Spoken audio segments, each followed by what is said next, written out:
बहुत समय पहले हमारे देश भारत में एक ऐसे महान व्यक्ति का जन्म हुआ जिन्होंने न केवल भारत को संविधान दिया बल्कि समाज में समानता और न्याय की अलख भी जगाए। उनका नाम था डॉक्टर भीमराव अंबेडकर। वे एक महान नेता, समाज सुधारक और भारत के संविधान निर्माता थे। दोस्तों, आइए हम उनकी प्रेरणादायक कहानी सुने। डॉक्टर भीमराव अंबेडकर का जन्म 14 अप्रैल 1891 को मध्य प्रदेश के महू अब डॉक्टर अंबेडकर नगर में हुआ था। उनके पिता का नाम रामजी सकपाल और माता का नाम भीमाबाई था। उनके पिता ब्रिटिश सेना में सूबेदार थे और शिक्षा के महत्व को समझते थे। लेकिन भीमराव अंबेडकर का बचपन कठिनाइयों से भरा था। वे अछूत माने जाते थे, इसलिए उन्हें समाज में भेदभाव का सामना करना पड़ता था। स्कूल में उन्हें अलग बैठाया जाता था और पानी तक छूने नहीं दिया जाता था। इन अनुभवों ने उनके मन में समाज सुधार की आग जला दी। भीमराव अंबेडकर पढ़ाई में बहुत होशियार थे। उन्होंने अपनी प्रारंभिक शिक्षा पूरी करने के बाद मुंबई के एल्फिंस्टन कॉलेज में दाखिला लिया। वे भारत के पहले ऐसे व्यक्ति बने जिन्होंने कोलंबिया यूनिवर्सिटी अमेरिका और London school of economics England से डिग्री प्राप्त की। उन्होंने डॉक्टरेट पीएचडी की उपाधि हासिल की और कानून की पढ़ाई भी की। पढ़ाई पूरी करने के बाद वे भारत लौटे और समाज सुधार के लिए काम करने लगे। डॉक्टर अंबेडकर ने जीवन भर सामाजिक भेदभाव के खिलाफ लड़ाई लड़ी। उन्होंने अछूतों के लिए मंदिरों के द्वार खुलवाने, सार्वजनिक पानी के स्रोतों पर सभी के लिए अधिकार और शिक्षा के अवसरों को बढ़ाने के लिए आंदोलन किए। उन्होंने महार सत्याग्रह 1927 किया, जहां उन्होंने पानी के अधिकार के लिए संघर्ष किया। उन्होंने यह माना कि शिक्षा ही समाज में बदलाव ला सकती है, इसलिए उन्होंने हर व्यक्ति को शिक्षित होने की प्रेरणा दी।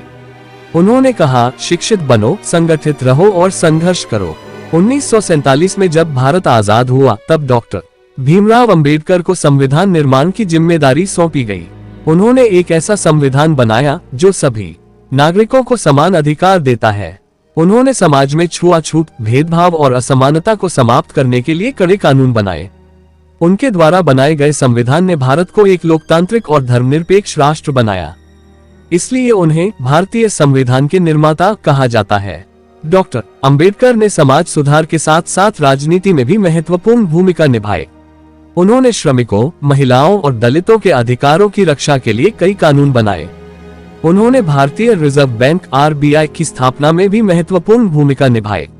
अपने जीवन के अंतिम वर्षों में डॉक्टर अंबेडकर ने हिंदू समाज में व्याप्त जातिगत भेदभाव से दुखी होकर बौद्ध धर्म अपना लिया। 14 अक्टूबर 1956 को उन्होंने लाखों अनुयायियों के साथ बौद्ध धर्म की दीक्षा ली। उनका स्वास्थ्य 1950 के दशक की शुरुआत से ही बिगड़ने लगा था। उन्हें मधुमेह, डायबिटीज, उच्च रक्तचाप, हाई ब्लड प्रेशर और अन्य गंभीर बीमारियों ने घेर लिया था। अत्यधिक परिश्रम और तनाव के कारण उनका स्वास्थ्य लगातार गिरता चला गया। 6 दिसंबर 1956 को नींद में ही उनका निधन हो गया। माना जाता है कि उनका देहांत मधुमेह की जटिलताओं और हृदय संबंधी समस्याओं के कारण हुआ। उनके निधन से पूरा देश शोक में डूब गया, लेकिन उनके विचार और योगदान आज भी हमें प्रेरित करते हैं। उनके महान कार्यों के लिए उन्हें 1990 में मरणोपरांत भारत रत्न से सम्मानित किया गया। डॉक्टर भीमराव अंबेडकर की यह कहानी हमें सिखाती है कि अगर हमारे अंदर हिम्मत, सच्चाई और आत्मविश्वास है तो हम किसी भी कठिनाई को पार कर सकते हैं।